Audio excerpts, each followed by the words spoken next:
Mission list updated. Select a mission as soon as you're prepared. We're ready when you are. Please select a mission.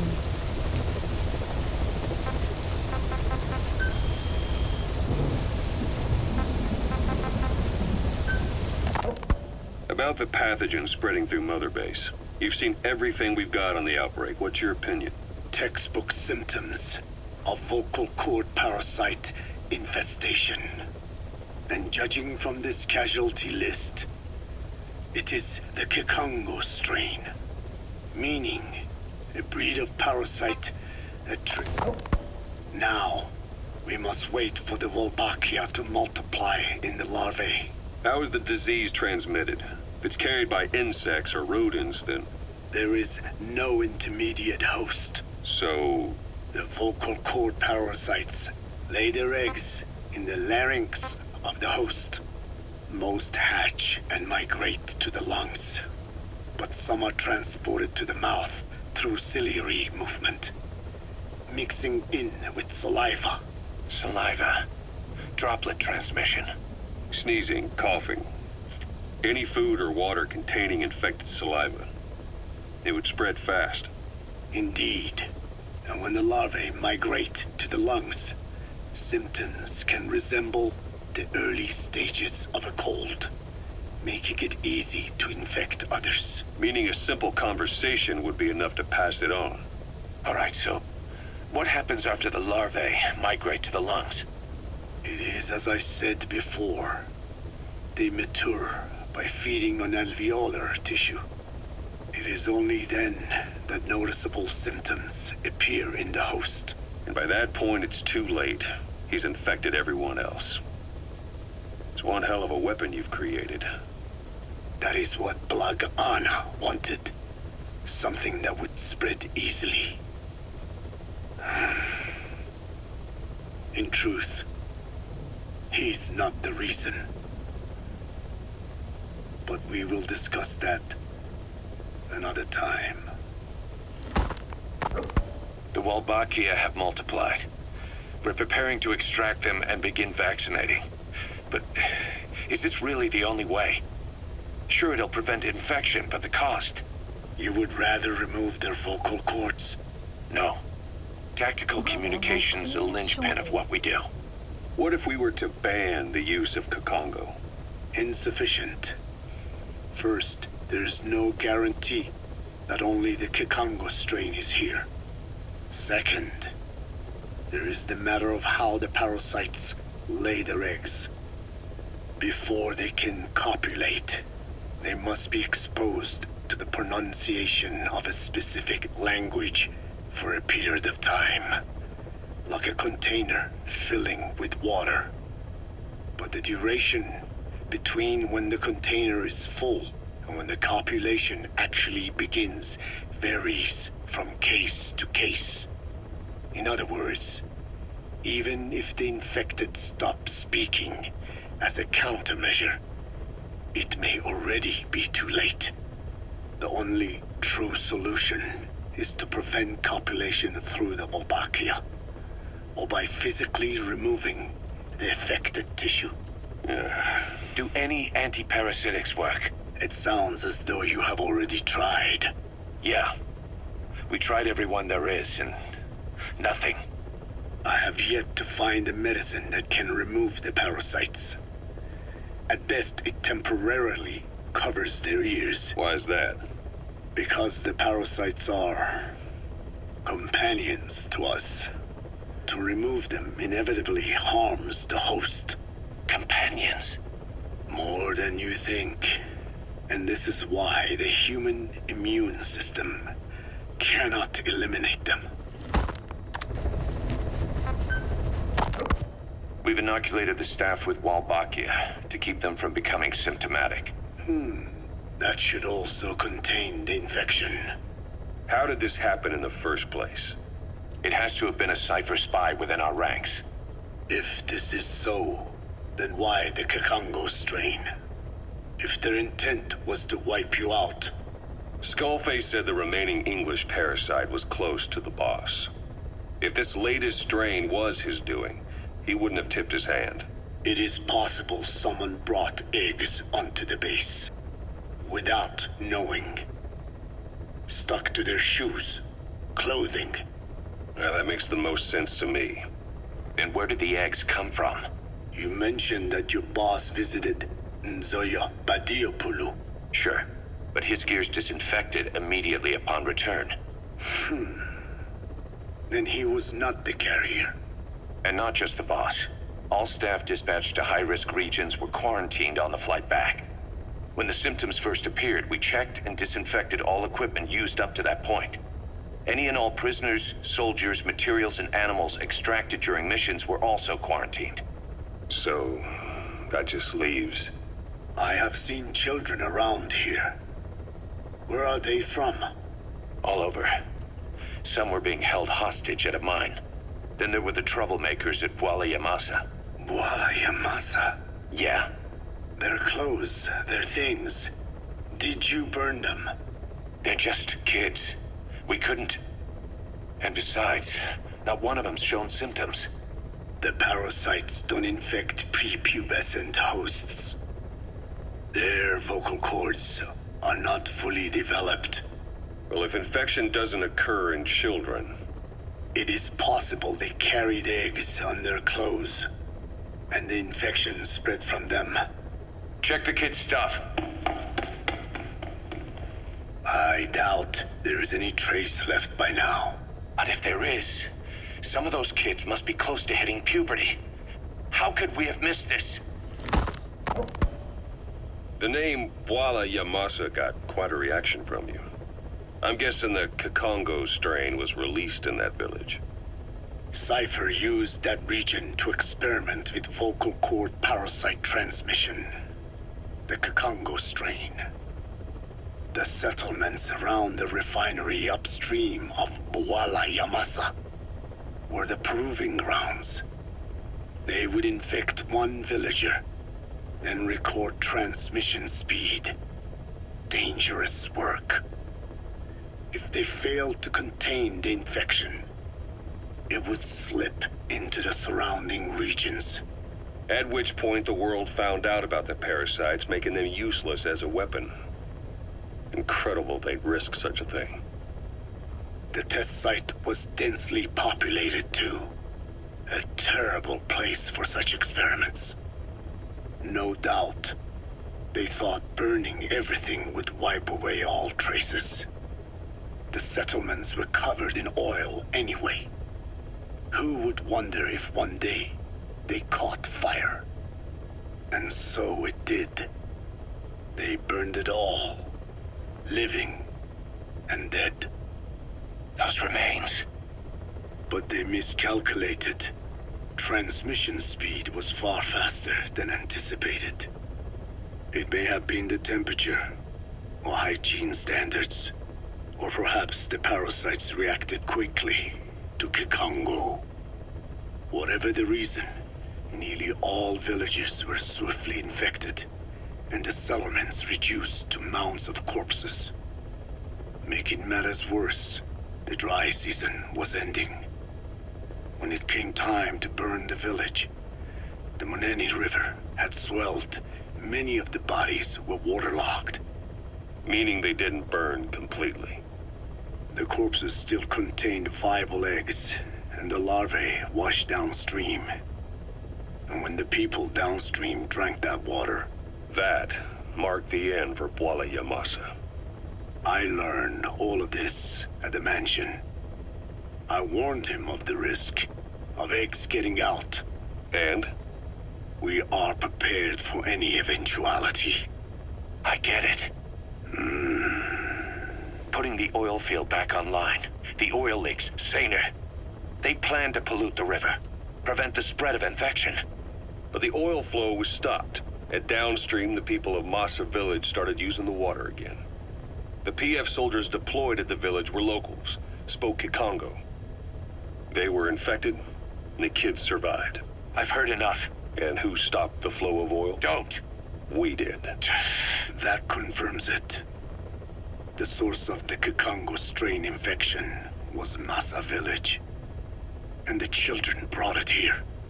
It is no one's fault. There is no blame to be cast. The parasites, they were tested in other regions? Their physiology requires that they be tested under varied conditions. Another test site was in Afghanistan. So it was the parasites there. Both the Pashto and Tajik languages are spoken in the mountains of Afghanistan, and population density is low. Ideal testing grounds for how accurately the parasites target only the specified language. It is also relatively easy to prevent the spread of infection. And the results? The first test, I am told, was a success. Once the Pashtun Mujahideen were infected with the Pashto strain, they were all but wiped out. The Hamid fighters at Smasei Fort. It was doubly successful. No Tajik Mujahideen or Soviet soldiers became symptomatic. So the parasites proved to be effective. What about the second test? Also supposedly a success. A Pashtun village was the target. However, the original aim was to obtain samples of the infected. In this, they failed. And the village? The Soviets enacted a standard scorched earth operation. That must have been the village where Malak lived, before being held captive at La Marjate Palace. Having had more time to think on it, the details shared with me may have been false.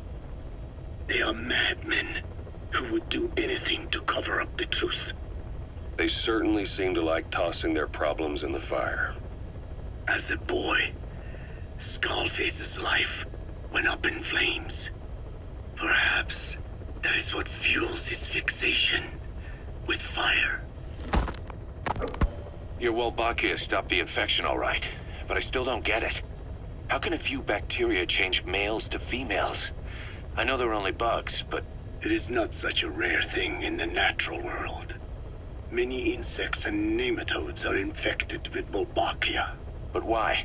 They nest in the cell cytoplasm of the host, even in the egg cells, with the result that the offspring are born infected. Mother-to-child transmission. However, Wolbachia cannot nest in sperm because they do not have cytoplasm. So even a successful infection of a male ends after a single generation. This means the Wolbachia must resort to maximizing the population of infected females. Sounds like an ethnic cleansing campaign on a tiny scale. Gender change from male to female is their survival tactic. So more females means more Wolbachia carriers, so it can keep thriving in the following generations. But the parasites in a human host are supposed to be a mating pair. If there's no male, there'll be no offspring at all. It's killing itself. Slow down. This tactic is intended for environments where a single male can copulate with multiple females. Originally, the Wolbachia did not infect the vocal cord parasites.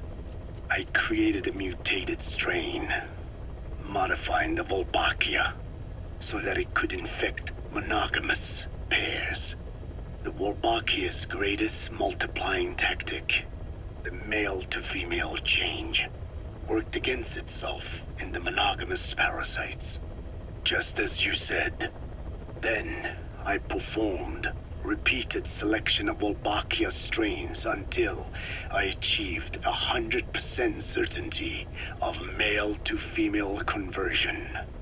Creating female-female pairs, unable to reproduce. And you say the Wolbachia affects the host of the host, that is, us, cutting off our means to reproduce? It is almost certain. Of course, we will not turn female. After all, mammals possess no natural gender-changing function. but some Wolbachia strains can cause cytoplasmic incompatibility in the host. Is that some cell deformity? Put simply, it means the altered sperm of infected males kill the female's egg on contact. And that's happened to us? Yes. And yet, what occurs in humans is not just simple CI. To date, there are no cases of Wolbachia affecting humans. The fact that this strain causes this effect, is it the vocal cord parasite's affinity with humans? I do not know enough to say for sure. So the parasite warps the host. Reminds me of what Skullface said. It is the way of all organisms to create their own optimal environment. Just look at you and this base. Organisms that cannot do this are doomed to extinction. The difference with parasites is that their environment is another organism. That creates a connection between life and life. Parasitism, symbiosis, or death. In this way, the host too is challenged to adapt.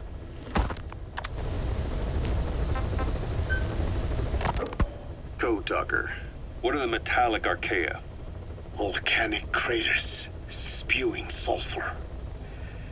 Water hot enough to boil your skin off. Ocean depths of 800 plus atmospheres. Wastelands radioactive enough to kill you where you stand. There are groups of organisms that survive despite. No. Because of living in such environments. I've heard about them. Extremo something. Extremophiles. By selecting certain species, then subculturing and repeatedly modifying them, I created a metallic offspring of pure archaea. They subsist on metals rather than organic matter. And some of them even consume uranium? Yes. Uranium enrichment archaea metabolize only uranium-235. As a result, they produce weapons-grade enriched uranium. How is that possible? Consider how plants fractionate carbon isotopes when they conduct photosynthesis. Nature possesses abilities beyond our imagination. So it was archaea that brought down your chopper? Corrosive archaea, yes. They oxidize metals, feeding off the energy in the electrons they receive.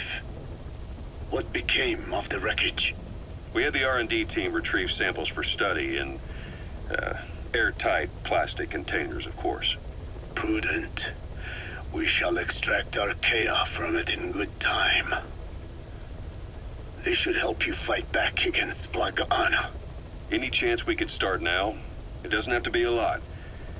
I might just have another use for them. If it's only a small amount you need. That's fine. I'll get the R&D team to assist. Let's go. South Africa was previously suspected of developing nuclear weapons. It already had a conspicuous presence at the UN because of apartheid and its armed expansionism. But when neighboring Angola and Mozambique became socialist countries in '74, South Africa felt hounded into a corner. So it accelerated its nuclear program to protect itself. 3 years later, the Soviets discovered a test facility, and 2 years after that, an American satellite observed a flash in the southern Indian Ocean. It said this was South Africa conducting a nuclear test with the help of a certain ally. Skullface used the situation in South Africa to get this ally to lend a hand. They both wanted nukes, so it was a mutually beneficial relationship. On the surface, anyway. I figure South Africa started getting serious about nuclear weapons production in '75. In '74, the government was still able to get by with bluffing that it had a nuclear arsenal. But the year after, Word spread that an independent armed group in the Caribbean was crushed by Cypher for possessing a WMD. That's right, boss. What happened to you and your men was the reason South Africa decided to push ahead with nuclear development. A force independent of any country getting its hands on a nuke. That was a threat to the existence of countries everywhere. It wasn't just South Africa. Your presence pushed a lot of countries to get nukes. The world was scared of you. You were a threat to more than just the Cold War. If nations are gears in a machine, you had the power to smash them loose and watch the whole world grind to a halt.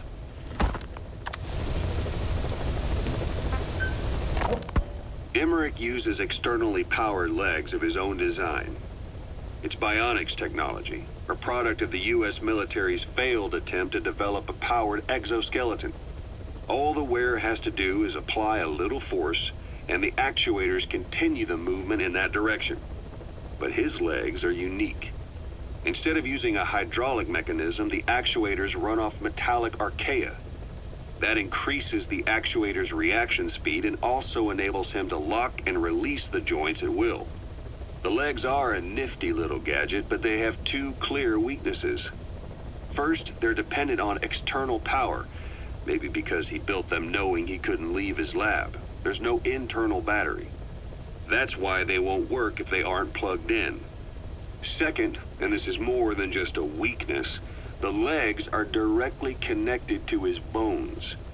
Could be to minimize signal loss in the order's output to the legs and the drive response from them. Either way, Emmerich has used bolts to attach load-bearing parts directly to his femurs, probably by mimicking surgical treatment for compound fractures and the like. But the end result is those legs and his body are fused together, and that appears to be how he's able to move them so precisely. But that also means that any shock to the legs would be delivered right to his bones by way of those bolts. The same is true if he encounters the corrosive metallic archaea. If the corrosive archaea ate into the exposed bolts, they'd reach the endoskeleton parts and eat through them too in the blink of an eye. The doctor's bones are full of holes to accommodate all the bolts. They're like sponges. If he were to lose the reinforcing parts, even the tiniest bit of force or weight would snap his bones. So when I dangled those corrosive metallic archaea in front of him, he realized straight away what would happen. Life wouldn't be worth living if he lost those legs of his. I'd bet that is what the doctor fears the most. I just helped him imagine what it would be like. Thanks to that, I got the information we needed without either of us getting hurt. You know how he is. He's probably already over the shock. The better you know your adversary, the easier it is for you to get information from them. And vice versa. About this OKB-0 Emmerich was talking about. Its location and features match the citadel in the mountains northeast of the Soviet base camp. Built during the time of Alexander the Great, it was left in ruins following one of Genghis Khan's campaigns. Its occupants changed time and again due to war, and it was expanded on more than one occasion. Ultimately, it fell into the hands of the Soviet philosophers. The Soviet army was using it as the headquarters of its Afghan invasion force. But it would seem that Skullface's connections with the philosophers gave him license to develop Sahelanthropus there. And that's what Emmerich was doing at the place, before he got the axe. But OKB is a designation the Soviets use for weapon design bureaus. There's no way they'd have one of those in Afghanistan. And, in principle, the numbers that follow OKB are always integers above 1. There is no 0. Perhaps this was a secret facility of the Soviet and Chinese philosophers dating back prior to World War II. Though it's more likely Skullface just picked a fake name that more or less fit the Soviets' pattern. He doesn't go there often, but he sure as hell won't miss this. They use the heliport on top of the tower for his visits. Start by heading for the heliport. Then wait for your chance to make contact with Skullface. It seems Sahelanthropus's armor is made from depleted uranium. That offers some serious protection. The U.S. military is planning on using it for its main battle tanks, too. Maybe that's where Emmerich got the technology. Uranium. They're using nuclear fuel for armor now? No. What they use for nuclear fuel is uranium-235, which is extracted from natural uranium. Depleted uranium is a byproduct of that process. Sort of like the leftovers, I guess. The garbage. Uranium-235 makes up 0.72% of natural uranium, whereas depleted uranium contains only 0.2%. What are the benefits of using it for armor?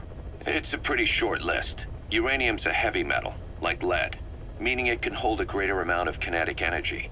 But it also boasts a hardness closer to tungsten. That makes it an ideal material to use for, say, armor-piercing ammunition penetrators. But it's not the best choice for armor. Its volume is less than that of ceramics, but for an equal weight, you could end up with less protection. So why use it then? According to Emmerich, it came down to him being unable to source ceramics technology from a manufacturer. Plus, given that it's an upright walking vehicle, he wanted to reduce the bulk of certain areas. Despite all that, depleted uranium still makes for some tough armor, and Emmerich says it's been proven in live fire tests. It stops most Soviet tank shells.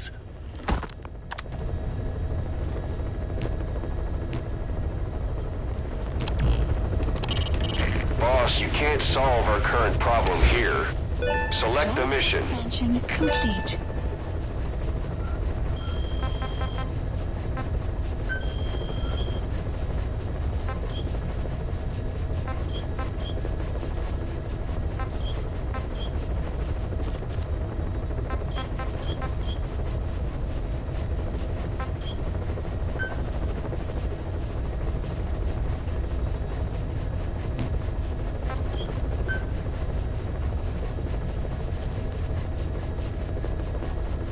Commencing platform construction.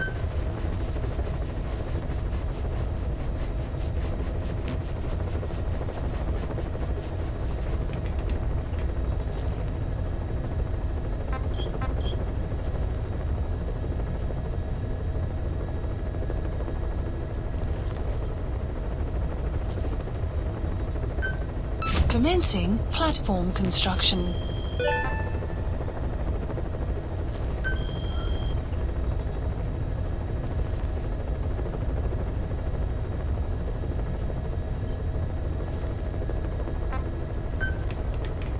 Staff assigned. Development project has been added.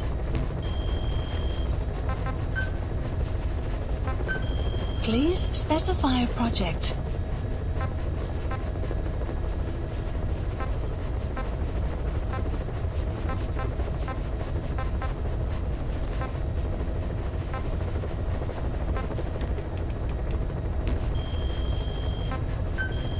Please specify a project.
Development project has been added.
Please select a mission.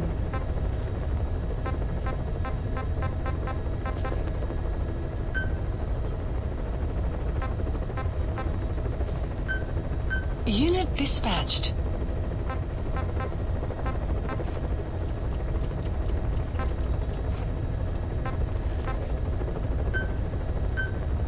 Unit dispatched. Unit dispatched.